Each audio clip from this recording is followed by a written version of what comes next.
I'll admit, I've done some questionable things to Korok's and Tears of the Kingdom.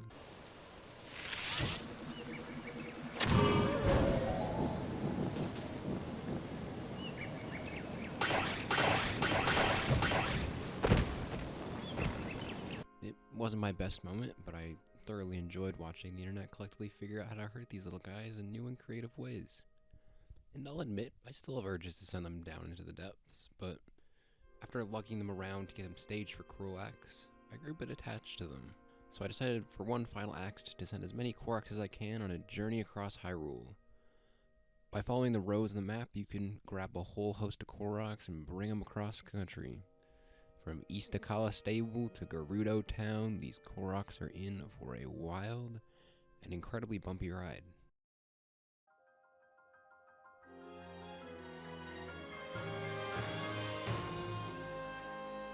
The first step is getting our means of transportation.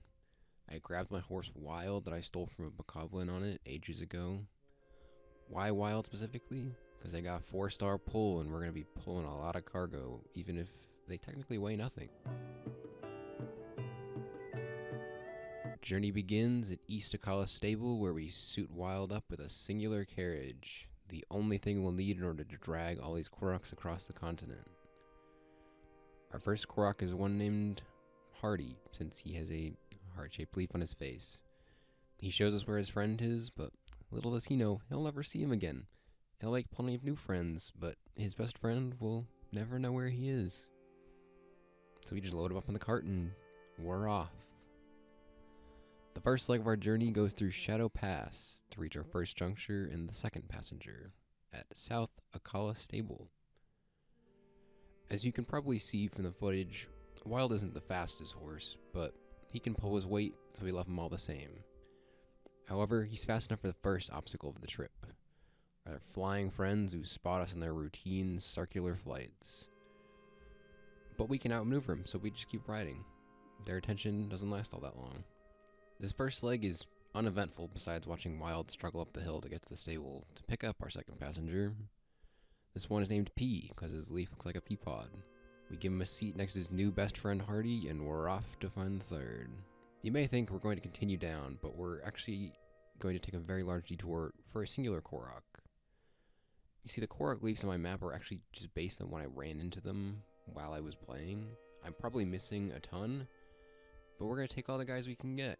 And either way, this detour is nothing crazy, just a trip around the area that I have not bothered to do yet, despite beating the game already. But regardless, it's a nice scenic ride through the woods and around the lake before we reach our next little guy. This one is named Spade because he looks like he has the Spade suit in cards as his leaf.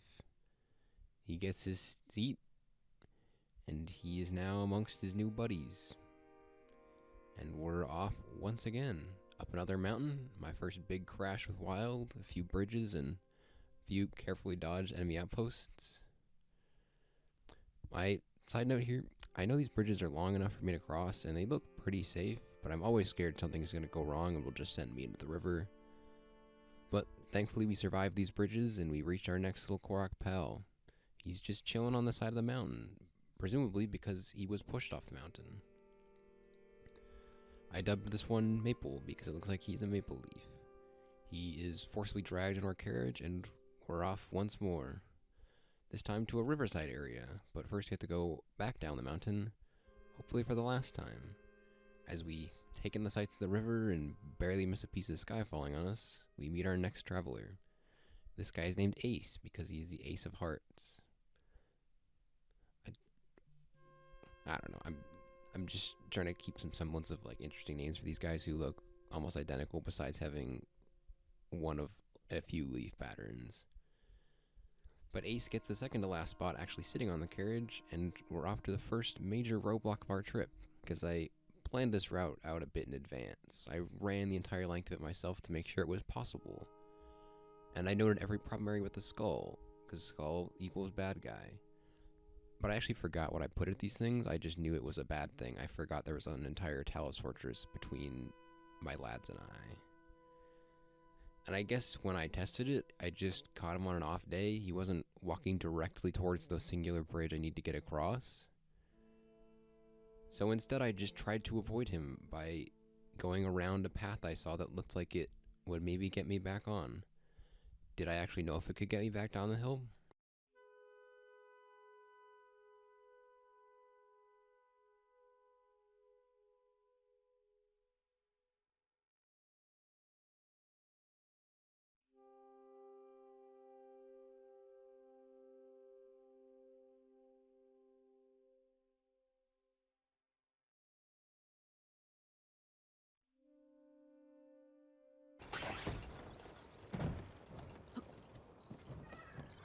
Never mind. I spent the next couple minutes trying to get this carriage reattached at an angle, but after doing so, we finally were back in business. And this time I actually went into Stealth 100 and put on all my stealth gear to scope out the Talus to see if he was going away from us.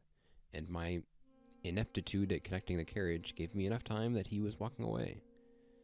And after carefully moving Wild down the hill, I continued over the singular small bridge that the Talus had been gatekeeping.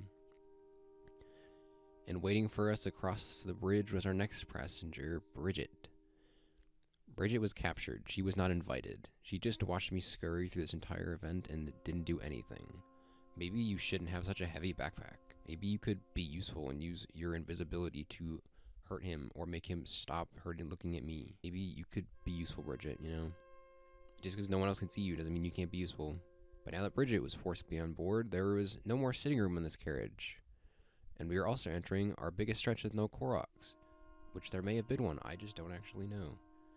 Along the stretch, I thought about the Talus, this big hunk of monster dead set on destroying me, and I saw a bit of myself in the Talus. I was a monster who was dead set on destroying the Koroks in whatever ways I could. We were the same. But I was trying to be a better person by taking the Koroks on this little joyride. Sorry, getting back to the trip at hand. Nothing happens in this stretch besides I accidentally murder a fox who decided to run in front of the carriage. It's their fault, not mine. They don't have insurance. But once this empty stretch comes to an end, we find the next little guy who couldn't successfully beat a shrine. Our first relatable Korok, who I decided to name Butterfly because that's what his leaf looks like. Really just the most original guy here. Since there's no more room to sit on the carriage, I do the next best thing, which is stick him to another Korok. With Butterfly acquired, I take a quick detour to grab another Korok who's about a minute away. I figure it's not that big a deal and might as well add him for the ride. This one I named Puff because he has a puffy lip looking leaf. He, like Butterfly, gets stuck to another guy and we're back on track towards the next observation. And on this stretch you'll notice an extra leaf that I'm avoiding, which is not because I can't get it, it is because I'm scared all these guys will despawn if I go up the wall to grab him. So we just ignore him. I hope he's doing okay, wish him the best, but he is not going to be part of this journey. And which honestly probably best for him, because we enter another little mountain valley, but this time it's just a random assortment of mobs hanging out, just chilling. They aren't that big of a deal, but they were a potential nuisance, so I made note of them on my map with the bad guys, but we just cruise right on by. They acknowledge my existence, but they're just too slow. I figured this would put up a little more of a challenge, because it did when I just ran it, but it wasn't that bad.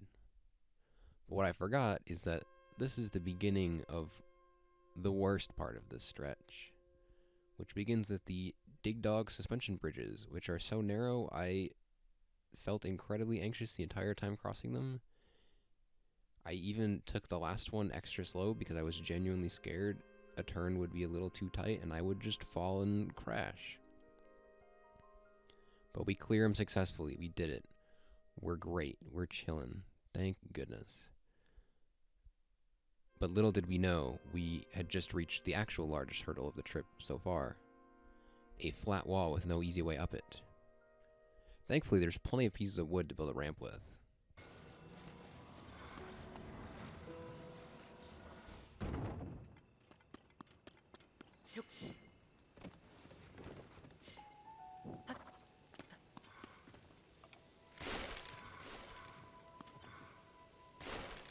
Well, maybe I can salvage this with another piece that isn't in the line of fire.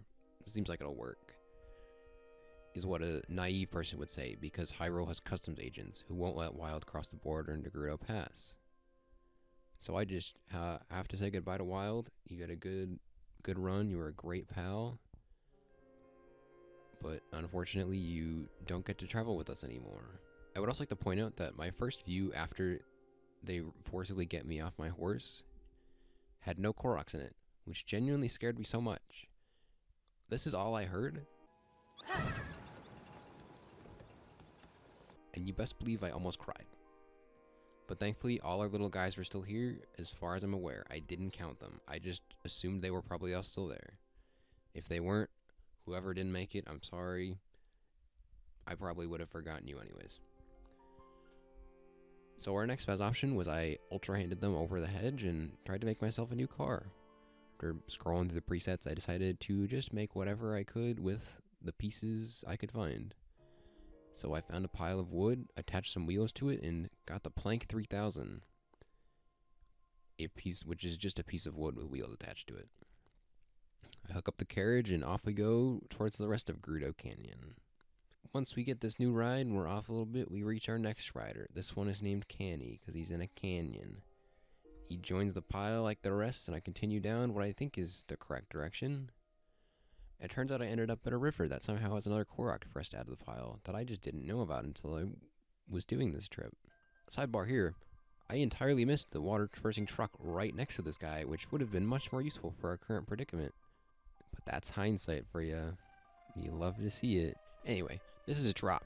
He gets to be dropped on the pile. Except he doesn't, because I've reached the attachment limit. Because you can only attach 21 objects together in Tears of the Kingdom, and since I lost my horse, I have 5 extra things that are unnecessary. Actually 6. I don't know what counts. I don't know how many. I don't know. Good enough. But either way, I'm not a heartless driver. I give Drop a front row seat to the action and head back onto the correct path. But as it turns out, it's much harder to keep an unattached partner aboard than I thought. But now we enter the last stretch of the trip, which is by far the worst part of it, beyond the game just gatekeeping me.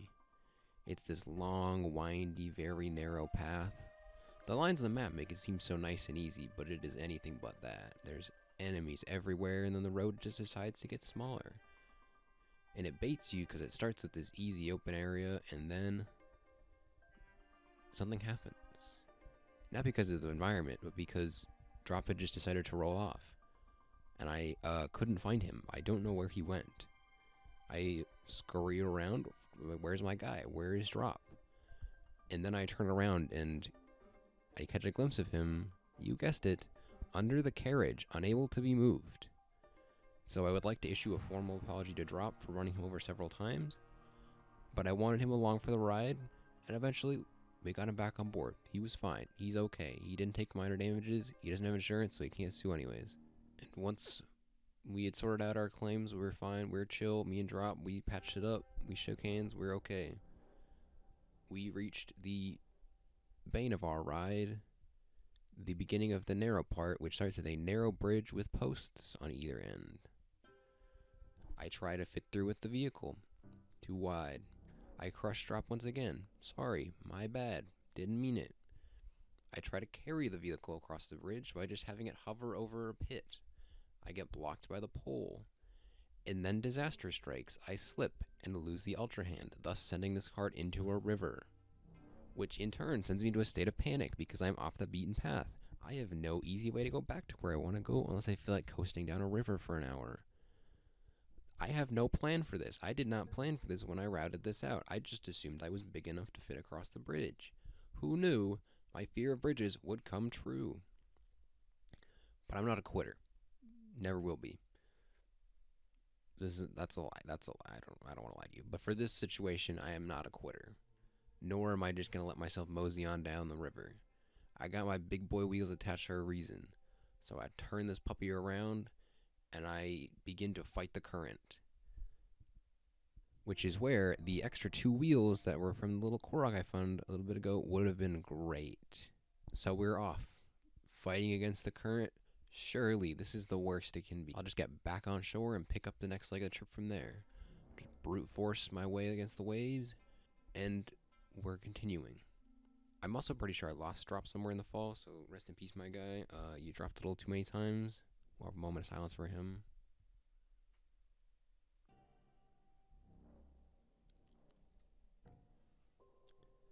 Anyways, if you've been looking at the map, you've probably noticed the part of the map that isn't connected to the path. Yeah, it turns out that's a steep wall I have to lug these dumb little guys up.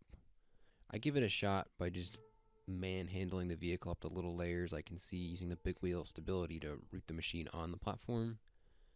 The first attempt gets me the second highest layer, but I can't grab any of the vehicle to bring it the whole way up. So I try to bring the car up to the next layer by shivvying on the side and lift it up, and it immediately falls down to the bottom. And after letting the Koroks drown for a little bit, I try to keep the show on the road. I throw one that fell off somehow, attach it into the car, and throw my head against the wall again. Except this time, the carriage is in an angle because there isn't any flat terrain in this pit I'm stuck in. Surely it'll be so much more helpful. Surely it won't just fall down to the bottom again when I try to blindly throw it on top of the ledge. It falls down again. And I try this big brain idea called using recall in the hopes that the car will go back up. It does not, my favorite game mechanic. But, as the saying goes, third time's a charm. This time, I have an even better idea, and I know what I need. You see, the problem is I don't have a tall enough point to grab the car from. I can get it up, but I can't finish. So I decided to let fate rest on the back of a singular Korok who is now holding the entire weight of the carriage on him. He's such a strong little guy, we love him for it, I don't know who you are. And after this ingenious idea, we climb up to the top, and voila, we finish the job. We just pull everybody up and over on the other side. With that finally out of the way, we enter the narrowest path imaginable. And after trying to drive it and ending up sideways every 30 seconds, I just carry everybody through the area until we're in the clear. And after what feels like forever, we escape the canyon and end up in Gerudo Desert and are greeted with our last passenger. This guy's named Hell because he went through hell to get him. Oh, we've also reached our attachment limit again because Drop died, and now we have one more passenger to just be carried along. But he's fine. He's having a great time. And after running over a Gerudo woman with our car, we head through the ruins and arrive at our destination, Gerudo Town. Now you're probably wondering why I brought all these Koroks to Gerudo Town. Surely it wasn't just for sightseeing, just to bring them on a trip across the map. No, you're a fool. My true aim was to send them into siege warfare and to storm the gates. These Koroks are invisible to anyone else in Hyrule, but that makes them perfect stealth missiles. Undetectable killers that can slip through any gate. I ready my soldiers in a shoddily made catapult and send them off to war. Side note, I just fully expected them to just hit the wall and fall, and I thought that would have been much funnier, but they went further than I ever anticipated. But after my soldiers clear the walls, I check in and see who survived. Only 4 made it over the wall, for they're bested by the fall, and I'm forced to make an attempt on the queen's life myself. But alas, the mission fails. I present the last 4 to the queen and let her dish out their punishment. But I notice a certain little heart-shaped leaf amongst the final 4. It's Hardy, the very first Korok we ever collected for this trip. They've been with us as we ran up and down mountains, across several sketchy bridges, past giant rock monsters, and finally over the walls of Gerudo Town. They may have lost the chance to ever see their friend again, but they gained a new friend. Me. I'm their friend. I'm the only one they need. And P, Puff, and Maple are also here. We don't care. Not important.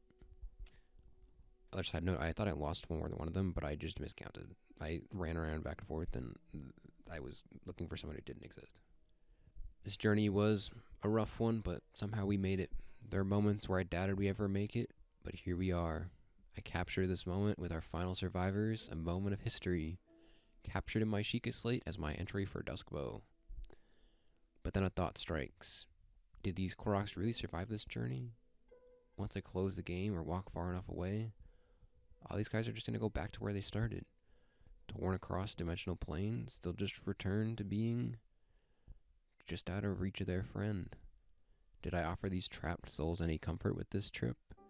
Every waking moment they cried about reaching their friend who was long gone. Could I ever really be pals with these Koroks who live in an endless cycle of my abuse? I've done terrible things to them, and the next thing they know, they're back to being trapped again. Should I just send them to their friends? Should I let them live in peace? No, I still have trials for these guys to undergo. They're not done yet. But for now, that's the tale of these brave Koroks who unknowingly tried to make an attempt on Queen Riju's life. They went through hell and moderately sized water, but they emerged alive.